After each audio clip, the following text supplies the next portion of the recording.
Well, there's still quite a few people out there that have a color computer on their bench, but how many people have a color computer that can be the bench? Welcome back to La Coco Strangiato.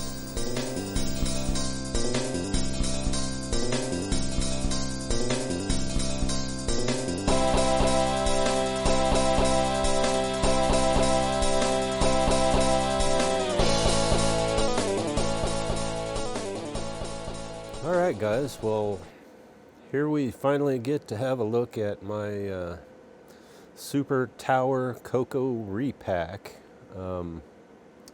It's been almost 20 years since I've actually touched this thing, other than, you know, just moving from house to house, so it hasn't seen a lot of use. This is actually the machine that blew the power supply, not my CoCo3 portable that I thought. That's actually working. But this machine is not right now. But I just wanted to kind of show you the features I've got in here, what I've done to it. Warning! The following footage contains scenes of graphic hackery, computer abuse, and potential retrocide. Viewer discretion is advised. I just wanted to kind of show you the features I've got in here, what I've done to it. Zoom in on the drives. As you can see, we have the 5 1/4 floppy, a 3.5 inch floppy, and then I have my former CD-ROM drive that is now all of the back panel ports. There's the serial port, cassette port, 2 joystick ports, and a switch that activates a high-res joystick interface.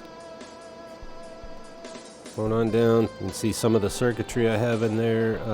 That little perf board is a turbo light circuit, same exact one that I have in my CoCo3 portable. Alright, well let me open this up and we'll take a look inside. Man, this thing needs cleaning, something fierce.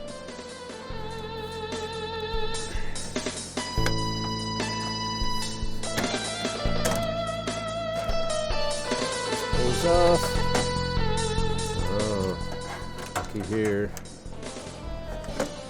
It's gonna go right there. At least that was the plan. I don't know if it'll change.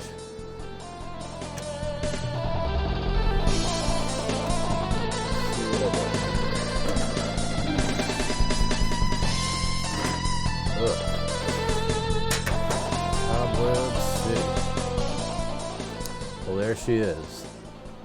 Got a hard drive here that's not hooked up.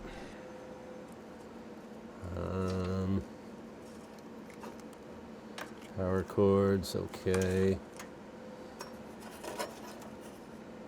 J&M floppy controller. My God. I believe that is a parallel port. That is going up to the floppies up there. That's good. Motherboard, all these connectors going up to that CD-ROM. I believe this was the hard drive that I used. 800 megabytes.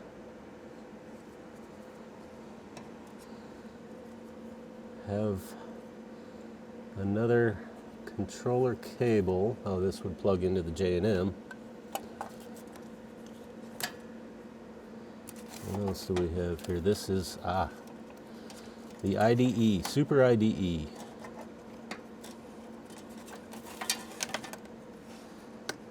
And a floppy disk adapter. Jeez. Here's my label that goes on the front. Got it up here.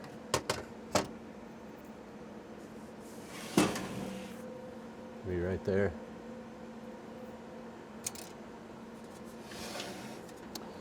What is this? Random screws. What else is in here?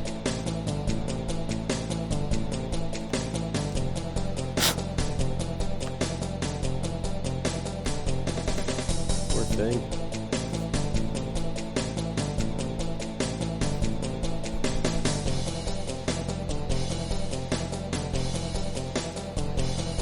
Okay.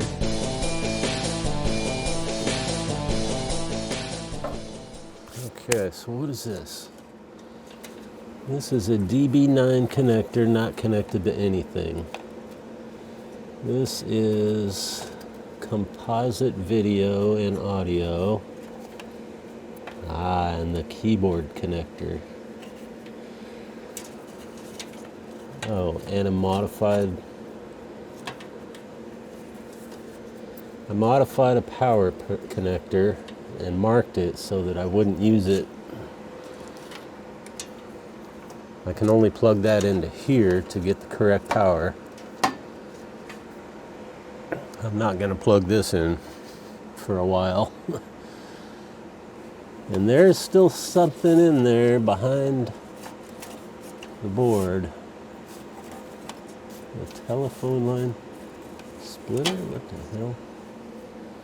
Don't even know what I'm looking at in here. There's stuff under that board.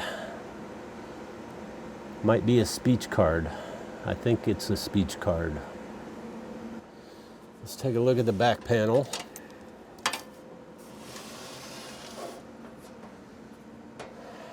Massive power supply with random trash in it. So much trash. So this is my dual 9-pin keyboard connector. This is my video and audio connectors. I think I was going to make an EGA adapter for this, but I never did that, and I don't think I'm going to. So here's my OG hand-wired keyboard, which has been with me since the very first time I repacked this computer. The keyboard is pretty much the first major hurdle of any repack. No doubt I picked this up at Tanner Electronics in the late 80s, where I got a lot of random wire. Man, I miss that place. It originally had a circuit board that I had to desolder and remove, and then I just followed the keyboard matrix to wire it up. Pretty straightforward with the switches labeled on the back here. This dual DB9 cable, it had more than enough wires for the keyboard, and I had planned but never got around to adding a reset button and LEDs to the keyboard. There were also simple circuits published to auto shift keys, so I could add things like the star and plus to the numeric keypad, but again, never quite got around to it. I even had I had partially carved a wood case for this out of poplar, and somehow that got lost along the way too, so I'm gonna have to remake that. Well, okay folks, there you have the CoCo3 Repack totally unpacked. Just go over everything real quick again. The 512K upgrade, this is not the one I actually used in there, but this one is in pretty rough shape, and I don't know, I'm debating whether to even fix this one. I probably will, but not in any hurry for that. Okay, here we have the power adapters that went to the motherboard. I had plus and minus 12 volts going to this, and so I had them specially marked. One was going to go to the MPI, this one goes to the color computer motherboard. Power switch, power LED, turbo LED, and hard drive LED.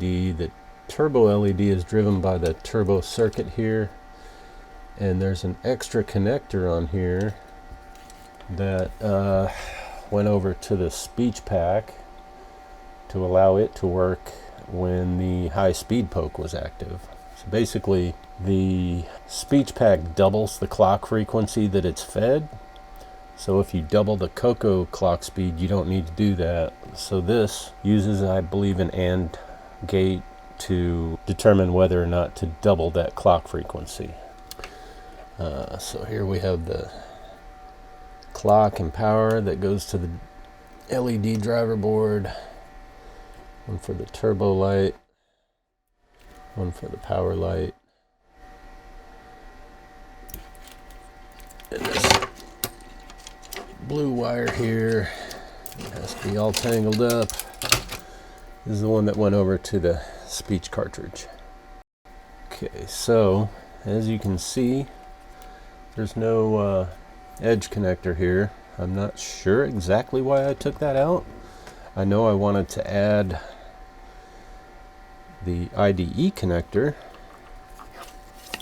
which you can see here, and that works just fine. Let me unplug this. What do we have here? 1024 cylinders, 12 heads, 17 sectors, 107 megabytes, $59.95. Can you believe it? Date 4/9/97. So I bought this used in 97, and it was 60 bucks. So again, here you get the IDE cord. You can use a standard PC IDE cable when you use that, and then you can get crimp-on edge connectors. These are commonly available, Jameco, Mauser, wherever. And you can just crimp on your own edge connectors to make a very quick and easy Y cable if you had the IDE connector on the motherboard. So here you can also see how I mounted the keyboard connector directly soldered to the board. Comes out to dual DB9 connector.